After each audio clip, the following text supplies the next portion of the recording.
ॐ भूर्भुवः स्वः तत्सवितुर्वरेण्यं भर्गो देवस्य धीमहि धियो यो नः प्रचोदयात्। हे ईश्वर, हम यह पठन पाठन आपको प्राप्त करने और कराने के लिए साधन के रूप में करने जा रहे हैं। इस कर्म को और इसके कर्म फल को भी आपको अर्पित करते हैं। ओम शांति शांति शांति। सबको सादर नमस्ते जी। हमारा वेदांत दर्शन का पाठ चल रहा है, जिसमें हम चतुर्थ अध्याय का दूसरा पाठ पढ़ रहे हैं। सूत्र कहाँ तक हुआ था जी पद्मनाभ जी? हाँ जी, 16 तक हुआ था। अच्छा, क्या इसमें विषय चल रहा है हमारा?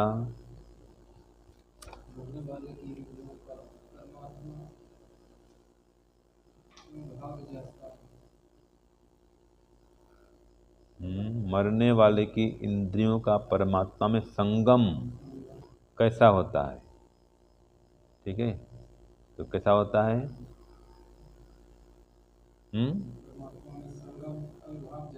हाँ, अविभाग जैसा होता है। अविभाग जैसे कि उसमें उदाहरण दिया ना, जैसे कि मधुमक्खी, हाँ, घुला मिला, माना उसको आप अलग अलग नहीं कर सकते हैं। जैसे कि मधुमक्खी विभिन्न फूलों से रस को लाती है और आके मिला देती है, शहद बन जाता है। अब शहद बन जाने के बाद में आप ये नहीं कह सकते हैं कि ये वहाँ का रस है, ये वहाँ का रस है, यहाँ का रस है, सब रस तो मिल गए। ठीक है, ऐसे ही इंद्रियों को वहाँ पर संगम अविभाग जैसा होता है। माने वो तो परमात्मा सभी जगह है, वो तो वहीं पर रहेंगे। वो सभी इंद्रियाँ कहाँ रहेंगी? अभी भी इंद्रियाँ कहाँ पर हैं? अभी हमारी इंद्रियाँ कहाँ पर हैं? परमात्मा में ही है। अब उसमें तो घुस तो जाएंगे नहीं। जो जीवात्मा घुलने मिलने वाला नहीं है, तो परमात्मा से भी घुलने मिलने वाला होगा, तो जाकर वहाँ घुलेंगे मिलेंगे नहीं, लेकिन वहीं रहेंगे, परमात्मा में ही रहेंगे।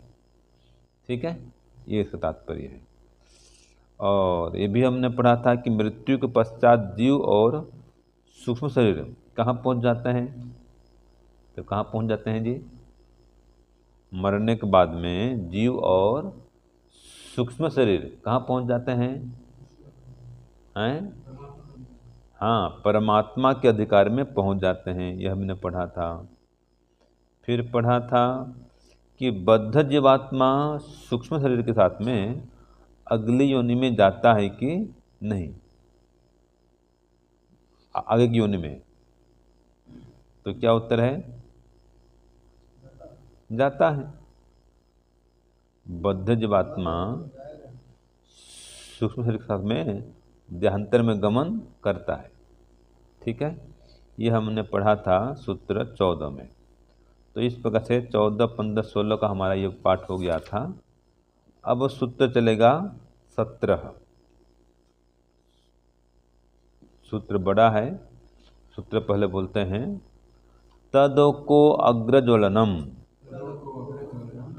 तत्प्रकाशित द्वारो विद्या सामर्थ्यात् तत्शेष गति अनुस्मृति योगाच्च हार्दानुगृहीतः शताधिकया। अब ये सूत्र 17 हुआ। अब इसका जो प्रश्न है लिखिए। सूत्र 17 का प्रश्न, वेदांत दर्शन चतुर्थ अध्याय, सूत्र संख्या नहीं, द्वितीय पाद, सूत्र संख्या 17। ठीक है।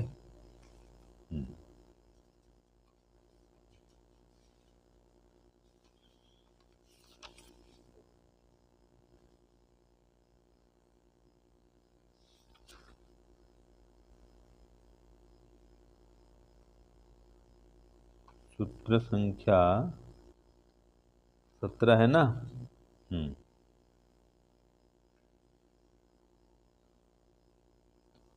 लिखिए, जो जीव शरीर को छोड़कर मोक्ष में जाता है, जो जीव शरीर को छोड़कर मोक्ष में जाता है, वह शरीर के किस अंग से निकलता है?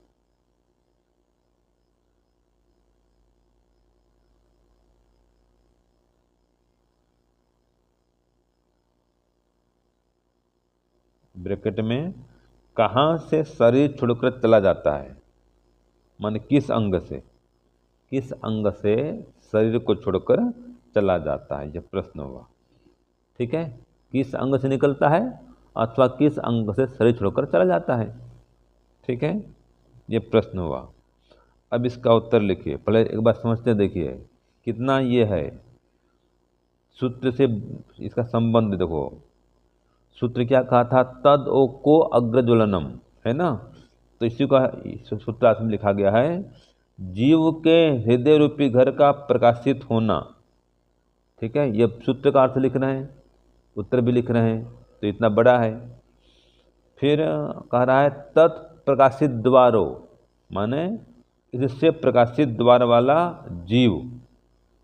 फिर कह रहा है सूत्र में देखो, विद्या सामर्थ्यात, माने ब्रह्म विद्या के सामर्थ्य से, है ना।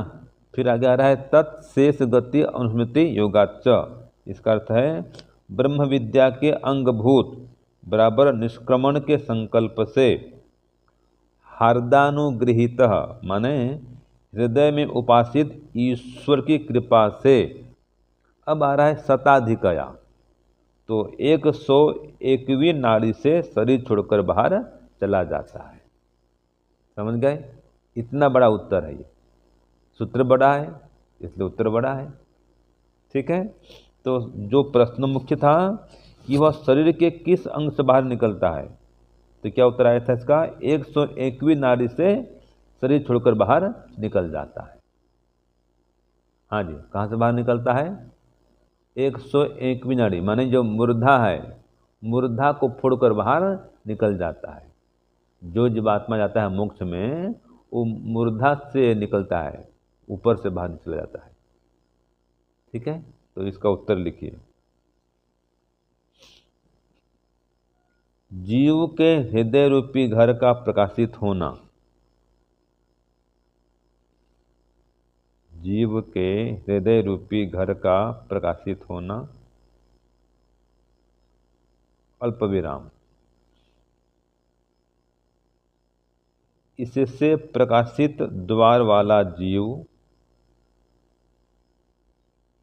इससे प्रकाशित द्वार वाला जीव ब्रह्म विद्या के सामर्थ्य से, ब्रह्म विद्या के सामर्थ्य से ब्रह्म विद्या के अंगभूत, ब्रह्म विद्या के अंगभूत बराबर निष्क्रमण के संकल्प से, निष्क्रमण के संकल्प से हृदय में उपासित ईश्वर की कृपा से,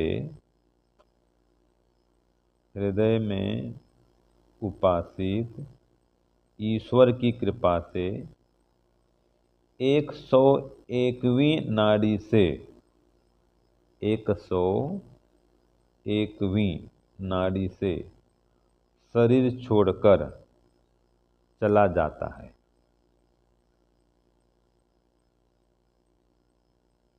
101वीं नाड़ी से शरीर छोड़कर चला जाता है।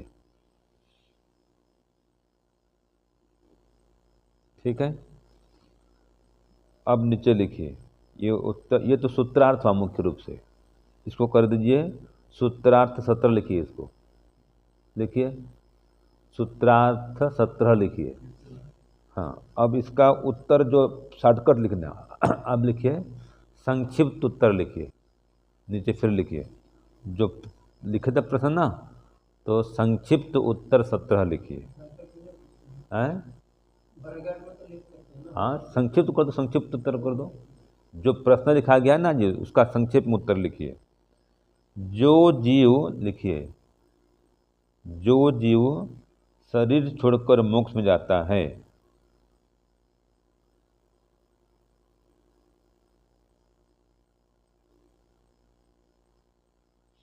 वह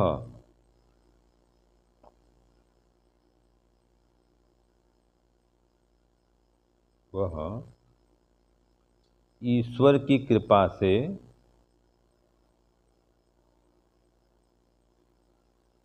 101वीं नाड़ी से 101वीं नाड़ी से शरीर छोड़कर चला जाता है, शरीर छोड़कर चला जाता है। ठीक है ना। ये छोटा उत्तर है, बड़ा वाला उत्तर समझ में न आए तो छोटा उत्तर सहज है। और जो हमने बड़ा उत्तर लिखा है, ये सूत्र के एक ही शब्द का अर्थ लिया है, समझ गया ना जी। कि वहाँ पर पूरा बड़ा सूत्र है तो उत्तर बड़ा हो गया, और संक्षेप में उत्तर लिखना हो तो ये है। ठीक है, चलो ये हो गया सूत्र 17। अब सूत्र 18 बोलिए। रश्मि अनुसारी। हाँ, अब देखो यही सूत्रार्थ है, यही भाष्यार्थ है। जो बड़ा लिखे था ना, ये भाष्य का अर्थ भी हो गया, भाष्य में यही कहा गया है। जो लंबा चौड़ा अनुत्तर लिखा, यही सूत्रार्थ है, यही भाष्यार्थ है।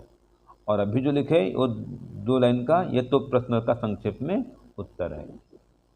ठीक है, उसको आप लिख सकते हैं, सूत्रार्थ और भाष्यार्थ कर सकते हैं। अगर परीक्षा में आता है भाष्यार्थ लिखो तो यही भाष्यार्थ में चल जाएगा आपका। ठीक है, चलो रश्मि अनुसारी सूत्र 18 प्रश्न लिखिए इसका। जीवात्मा किसके द्वारा, जीवात्मा किसके द्वारा ऊंचे ऊंचे फलों को, जीवात्मा किसके द्वारा ऊंचे ऊंचे फलों को पुनर्जन्म में प्राप्त करता है, पुनर्जन्म में प्राप्त करता है।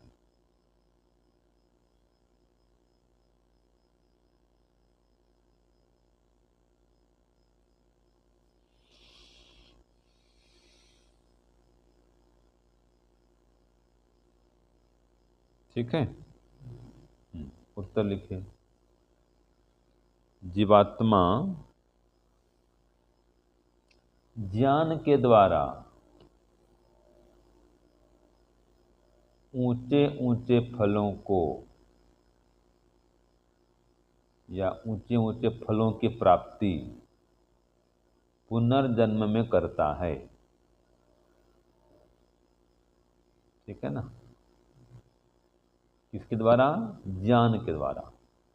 तो जीवात्मा ज्ञान के द्वारा पुनर्जन्म में ऊंचे ऊंचे फलों को प्राप्त करता है या ऊंचे ऊंचे फलों की प्राप्ति करता है।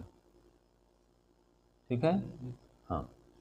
तो इसमें कहा रश्मि अनुसारी, ये रश्मि मैंने ज्ञान, ज्ञान की किरणें, तो इन्हीं ज्ञान की किरणों के द्वारा वो ऊंचे ऊंचे फलों को प्राप्त करता है पुनर्जन्म में। तो ये प्रमाण दिया था ना, सूर्य द्वारिणते विरजा प्रयांति यत्र मृत स पुरुष अव्यय आत्मा। तो कौन लोग होते हैं? तपः श्रद्धये ही उपवसंत अरण्य शांता विद्वांसु भ्रष्टचर्याम चरंत। जो तप और श्रद्धा पूर्वक अरण्य में वास करते हैं, शांत होते हैं, विद्वान होते हैं और भिक्षाचरण करते हैं, तो ऐसे ज्ञान के मार्ग से, सूर्य द्वारण माने ज्ञान के मार्ग से, विरजा मल से रहित होकर के उस अमृत तत्व को प्राप्त करने के लिए आगे बढ़ जाते हैं। वही मोक्ष में गमन करते हैं। ये हो गया सूत्र आपका 18। अब सूत्र 19 चलिए। सूत्र बोलिए, निशि नेति चेत न संबंधस्य यावद्देह भावित्वात् दर्शयति च। लिखिए प्रश्न इसका, सूत्र 19 का प्रश्न लिखिए। यदि जीव माने जीवात्मा रात्रि में शरीर त्याग करेगा तो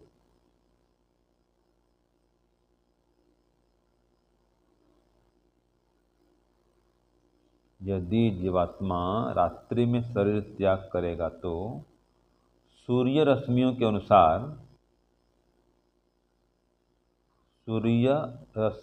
अनुसार उसका उत्क्रमण नहीं हो पाएगा। सूर्य रश्मियों के अनुसार उसका उत्क्रमण नहीं हो पाएगा। ऐसा कोई कहे तो क्या ठीक है?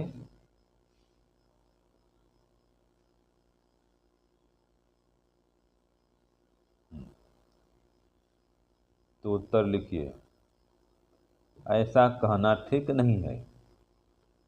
उत्तर में आ गया, जो ऊपर का वाक्य जो लिखा है ना, उसको रिपीट करके ऐसा कहना या ऐसा कोई कहे तो ठीक नहीं है।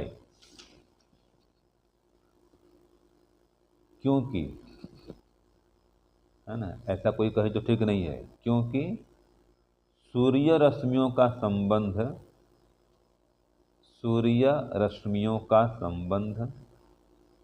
शरीर के साथ सदा होने से वह जीव रात्रि में भी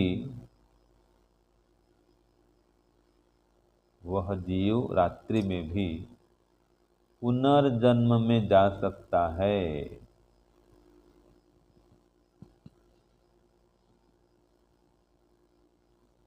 इस प्रकार श्रुति भी दिखलाती है।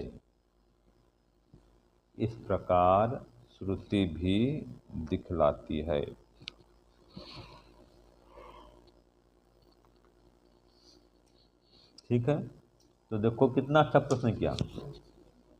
ये सूत्र 19 है। निशि मैंने रात्रि में, एक होता निशा सप्तमी निशि, तो हाँ निशाचर होते हैं रात्रिचर। तो रात में कोई शरीर त्याग करता है तो सूर्य की किरणों के अनुसार उसका उत्क्रमण तो नहीं होगा भाई। इसलिए पहले पढ़ते ना कि वह जानकी किरणों द्वारा, रश्मि सूर्य किरण जो कहा गया है, तो उसके द्वारा उच्च उच्च फल को प्राप्त करेगा पुनर्जन्म में। तो सूर्य किरण से वो चला जाएगा। तो ये कह रहा है कोई रात्रि में त्याग करे तो सूर्य किरण तो होगी नहीं। ठीक है, तो फिर कैसे जाएगा, वो उत्क्रमण कैसे करेगा? तो उत्तर दिया ऐसा नहीं है। रात्रि में भी जो सूर्य किरणें हैं, रश्मियां हैं, उनका संबंध शरीर के साथ रहता ही है, अभी भी है। ये कह रहा है सूर्य की रश्मियों का संबंध शरीर के साथ सदा होने से, ठीक है, तो रात्रि में भी पुनर्जन्म में वो जा सकता है। यह उसका उत्तर दिया सूत्र 19 का। अब सूत्र 20 पढ़िए। अतः च अयने अपि दक्षिणे। सूत्र 20 हो गया। इसका लिखिए प्रश्न, क्या दक्षिणायन और कृष्ण पक्ष में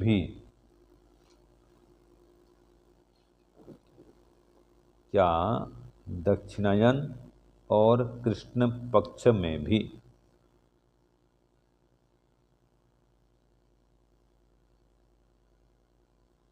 अर्थात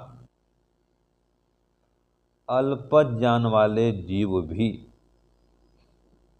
अर्थात अल्प ज्ञान वाले जीव भी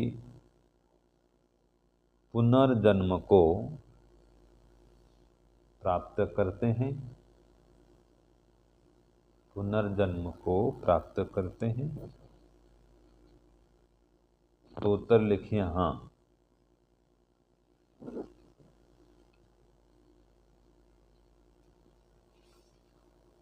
क्या लिखेंगे उत्तर में? हाँ। दक्षिणायन और कृष्ण पक्ष में भी, हाँ, दक्षिणायन और कृष्ण पक्ष में भी, अर्थात अल्प ज्ञान वाले जीव भी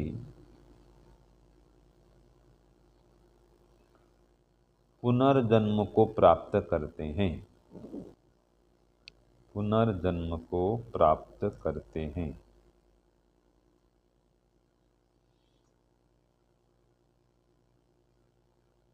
ठीक है जी, ये सूत्रार्थ पूरा हो गया। तो कोई ऐसा प्रश्न करता है कि दक्षिणायन है या कृष्ण पक्ष है, तो ये इसका मतलब क्या है? कोई अल्प ज्ञान वाला जीव है, तो क्या वो भी प्राप्त करता है पुनर्जन्म को? तो हाँ, प्राप्त करता है। कोई अल्प ज्ञान वाला जीव है, वो तो जाएगा ना नए शरीर में, ये पशु पक्षी में जाएगा, कीट पतंग में जाएगा, इतना अंतर है। जो उत्तरायण में शरीर का त्याग करता है ज्ञान मार्ग में, वो श्रेष्ठ योनि में जाता है, जिसको बोलते हैं शुक्ल पक्ष। तो कोई शुक्ल पक्ष में शरीर त्याग करता है उत्तरायण में, अर्थात ज्ञान के भंडार से युक्त होकर के, है ना, ज्ञान से ओतप्रोत होकर के कोई शरीर त्याग करता है, तो वो ऊंची ऊंची योनि में जाएगा वो। और कोई दक्षिणायन में शरीर त्याग कर रहा है कृष्ण पक्ष में, मतलब कम ज्ञान वाला हुआ वो, कम ज्ञान की स्थिति में शरीर त्याग कर रहा है, तो वो कहाँ जाएगा? वो भी पुनर्जन्म जाएगा, लेकिन कीट पतंग योनि में जाएगा वो। तो ये है दक्षिणायन और कृष्ण पक्ष में भी, मतलब अल्प ज्ञान वाले, अल्प ज्ञान की स्थिति में भी लिख सकते इसको।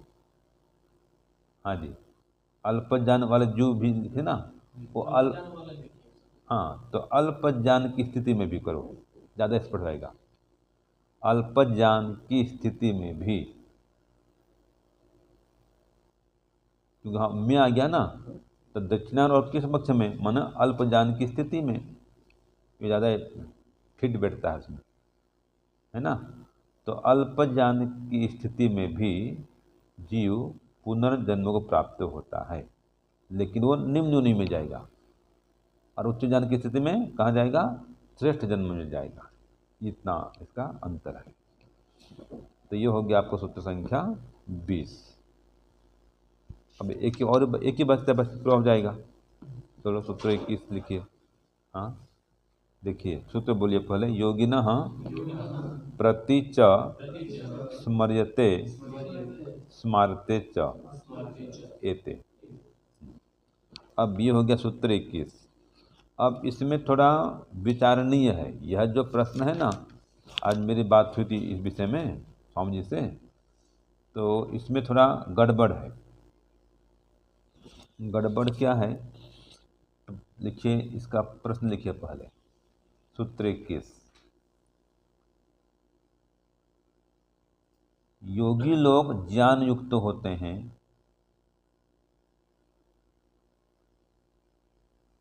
बराबर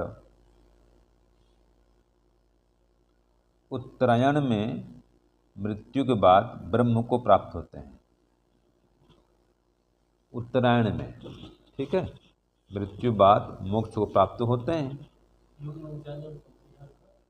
उत्तरायण में शरीर त्याग करते हैं, उत्तरायण में शरीर त्याग करके मोक्ष में जाते हैं, ब्रह्म को प्राप्त करते हैं। और अज्ञानी लोग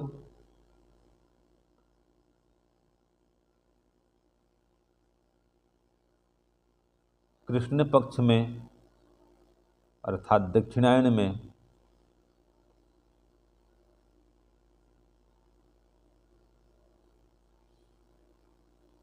शरीर त्याग करते हैं, शरीर त्याग करते हैं और पुनर्जन्म में लौटते हैं। और पुनर्जन्म में लौटते हैं।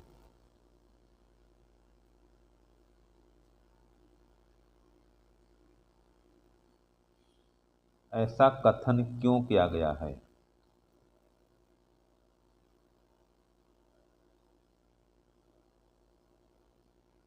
ऐसा कथन क्यों किया गया है?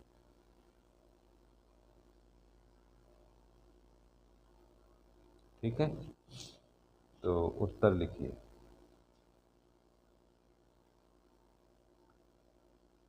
उत्तरायण और दक्षिणायन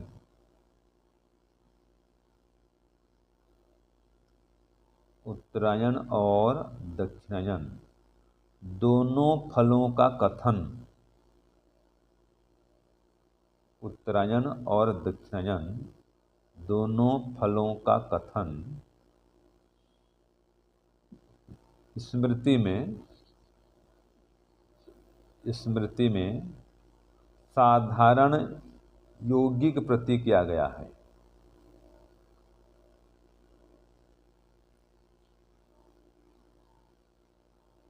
ये दोनों कथन स्मृति में साधारण योगी के लिए किया गया है।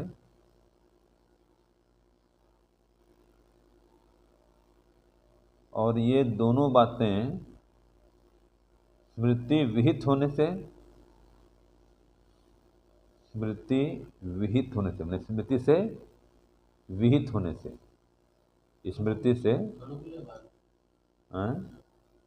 ये दोनों बातें स्मृति से विहित होने से, विहित माने स्मृति का अनुकूल, तथा श्रुति विहित नहीं होने से। देखो, स्मृति विहित होने से और श्रुति विहित नहीं होने से हैं, हाँ, गौण है। माने स्मृति विहित तो है, स्मृति का अनुकूल तो है, और श्रुति का अनुकूल नहीं है, इसलिए गौण है। ठीक है, अब भाष्य में तो ऐसे दिया है भाई, ठीक है, कि दक्षिणायन उत्तरायण फल प्रदर्शने स्मारते न ही श्रुति विहिते तस्मात्ते न आदरणीय। तो देखो, स्मृति में तो इसका है, कह रहा है स्मृतो उच्यते, लेकिन श्रुति में नहीं कहा है, तो इसलिए ये भाष्य ठीक नहीं है। लिखो उत्तर, यह सूत्रार्थ विचारणीय है, लिख दीजिए ब्रैकेट में, ऐसे लिखा गया है। मानिए इसको हम कन्फर्म नहीं मानते, खाली हाँ परीक्षा कोट में विचारणीय है, हाँ लिख दीजिए, यह सूत्रार्थ विचारणीय है। ये खाली नाम मात्र हमने खाना पूर्ति कर दिया है, अभी इसमें विचार करने योग्य विषय है। ये साध्य कोटि में कहो, प्रमाण कोटि में कहो, सब ऐसा ही है। ठीक है, तो आपका ये पाद भी पूरा हो गया। ओम शांति शांति शांति, सर्वेभ्यो नमः। सबको सादर नमस्ते।